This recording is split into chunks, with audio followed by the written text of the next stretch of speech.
What's going on, gamers? You know this Devourer boss right here. Yeah, he's always healing. He's always making you go bald. You're probably trying to get past him in normal mode, or you're trying to farm him in hard mode. It's time to kill him in 40 seconds. That right, the Gley ain't playing no games no more. This is the super juicer, Python spamming ultimate rounds juicer build that you need. Shout out to Saintone though. I was watching his content the first couple days of launch. I seen him building this crazy build, so shout out to him. I'll put his link down below. Thank you for this build. I kind of modified it myself, so let's get into it. First off, I kind of want to explain what Gley is. Now, you do not need an ultimate Gley to do this, but the reason I did it is so that I could get 4 sockets. The normal characters only have 2, so I knew that I was going to go all the way with Gley here and reset, use tons of socket catalysts to reset every single module socket, so I wanted a head start. So first, I want to go over the abilities of Gley. Her first ability is called Frenzied. When you're in the frenzied state, it increases your firearm attack, penetration, and reduces HP recovery. You want to be using this while shooting bosses to get the firearm attack, but you also have to be careful because you are putting yourself at risk because of HP recovery. Anytime I usually see a health pack on the ground, I come out of frenzied state so that I can get more health. If you do pick up a health pack while you're in frenzied state, you will not get the full benefit, and you do have a risk of staying low health. Good thing is this build's a tank. You only have defense and HP with this character. You have no shield, no MP, so you don't have to worry about that. It is high risk, high reward. It does take some skill to use this class. Life Siphon is good. On the second ability, when you're not in your frenzied state, you do gain health. So if you get surrounded and you use it, you can get some HP. But if you are in a frenzied state, it deals increased damage and proportionally to your HP. So if you use this ability while you're in frenzied, you're going to lose some health, just like these other abilities. The main ability around this build is the Massacre. You're building into getting your ult as fast as you can. Once you get enough orbs, which I'm going to demonstrate here, once you get 3 orbs, you're going to be able to go into your Massacre and then proc your infinite round. This third ability right here is going to be giving you unlimited rounds in your magazine of the current weapon that you're holding, and also stacks with everything you have on that weapon. And this is why we are using the Python. Now, the reason we're using Python for this build, it has a really high RPM and it has a lot of weak spot damage. Ryechew, I'll put his link down in the description, actually came out with a spreadsheet of broken down best weak point damage weapons in the game, and this has been updated because Python was up here at number 4. But if you look at this list, hand cannons are obviously the best weak point damage, and a sniper being a heavy. But the first general round weapon that comes up is Python. And the reason why Python is so good is because of the RPM. This is going to give you a fire rate of 1,229. So your ult is going to fire at 1,229. Everything I have on my weapon in this current patch yesterday that went through in the game, sharp precision shot was added to this weapon. You do get a -20 fire rate, but it goes up because of when you're pulling the trigger, your fire rate goes up 4%, recoil and firearm attack at 6% every 0.5 seconds, and it goes up to 10. You're getting an additional 20% when this is at max. Your ult is going to spam so quick with this, and it's absolutely going to destroy all the bosses. Everything else that I've added to this, again, not done. Trying to add some final tweaks, but I just went straight into weak point damage. Everything that I'm using on here is either firearm attack or weak point damage because I want to take every little percent that I possibly can. You can use these mods or you can use something else. The reason why we're playing into electric attack is because this is what I rolled on this. Get my firearm attack up, bonus damages against a Colossus, which is bosses, weak point damage to help my ult, and electric attack. There's only 2 bosses in the game that are kind of electric resistant the most, and that's Hangman and Executioner, but they still get ran over. And the reason why we chose this is because we're just giving ourselves a little bit more edge while damaging the boss. Now, the Python perk, when you shoot it, you proc that Python instinct, but it doesn't work with the Gley ult. When you shoot a boss, hitting a weak point and inflicts an ability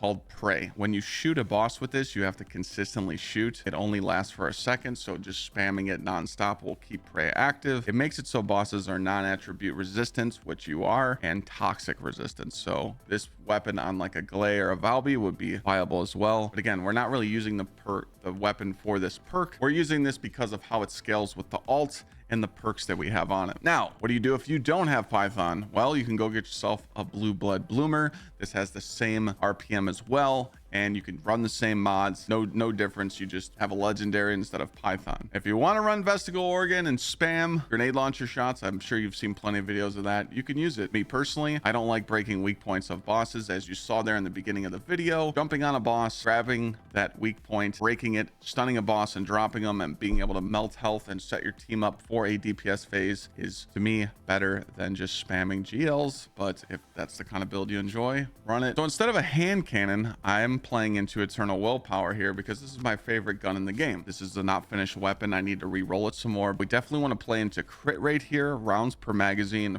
firearm attack, and then you could do crit damage. Again, mainly up to you, but you want to crit. The reason why is I'm going to be going over my Gley mods here in a second. Blood and Iron. Life orbs can no longer be acquired with the thirst effect. That is Gley's effect. Instead, Power of Life can be obtained when attacks land firearm critical hits. So anything you have in your hand needs to have a high critical hit chance. So this is currently what I have on my AR, and some of the mods are going to change. I've made a setting for these if you wanted to screenshot these. This is something that I might want to switch to. This just has a higher crit hit chance. This is 30%, but this isn't even leveled up right here. If I leveled this up, this would go max and go higher, but again, I just don't have the module space for it right now. But I've been running this setup and it works just fine. I think Eternal Warrior's great. I think Tamer's great. I don't really use Tamer for this build just because it's clunky.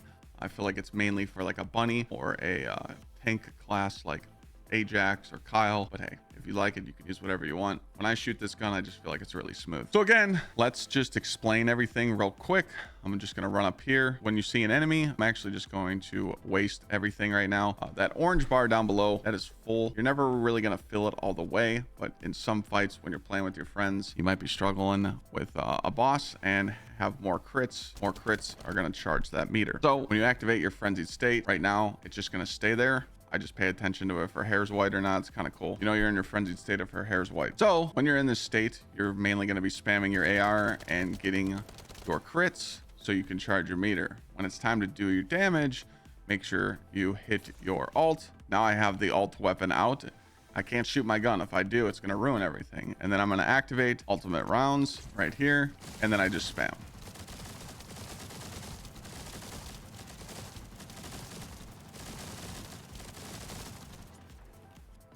That is the full combo. Then look at my health bar. My health bar is currently sitting above half right now. That's not where you want to be. Anytime you go into your alts, you want to be at half or below. Reason why is you have a mod on that makes you do more damage. Walk a tightrope. When HP is 50% or lower, skill power modifier is 30% and firearm attack is another 30%. So pay attention to me using my abilities. As you see there, I just went into frenzied again and it took a chunk of health. Make sure you're paying attention to that. Now, when I have my AR out,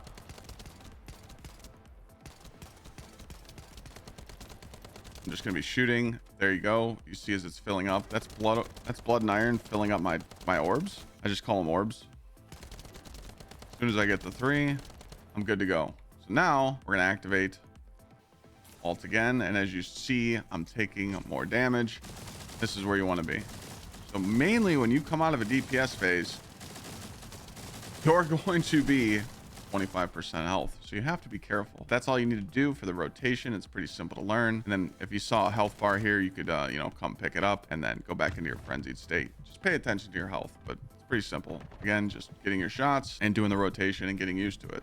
Going over reactors, I farm this reactor because I have a Python. As you see here, it says Python mounting. I don't have it equipped in my hand right now. So when I switch, it is optimized, and now I'm getting the 160% skill power. This is very important that if you are running this reactor, every time you pop that alt, you need to have the Python in your hand. If you don't have Python, you're probably just going to find one with submachine gun. If your reactor doesn't have the submachine gun requirements, it could be something for your heavy, because we're not really using a third weapon in this build. You really don't need it. What you're looking for is non-attribute and dimensional skill boost so that it buffs your alt some more. And then at the bottom, you're going to be looking for skill duration. I got a bad roll. Even though it's gold, it's a low number. I'm trying to get my alt up to 9 seconds, but again, farming this could be pain. I could show you the cooldown right here. So right there, the duration is 8.8 seconds. That's just how long I'm going to have unlimited rounds when I'm in my alt. I'm trying to get that number to 9 seconds, but it is a pain. The perks you're looking for down there is skill duration up, dimensional skill power, non-attribute skill power, or additional attack to a Colossus boss. Me personally, I got this combo right now and it's working pretty well. So I'm just going to play RNG and try and get a better roll. But if you get any of those 4, it'd be great. But try and get skill duration as your #1 perk and then go for the other 3. Playing into this set that we're using, we're going to be using the Annihilation set. That Devour hard boss, yeah, that's the guy you're going to be farming. Stats that you're looking for on this, I'm going to be putting a lot of Google Sheets in the description down below. This Google Sheet gives you every single roll that can roll on all your components. What is the max roll of your defense, your HP, and your shield, and what it can roll with. On my first piece, I'm going to be going for fire resist, HP. My sensor, chill resistance, HP recovery, so I can recover my health more. My memory piece is going to be electric resist with max defense, and my processor can just have toxic resist with any of the perks below.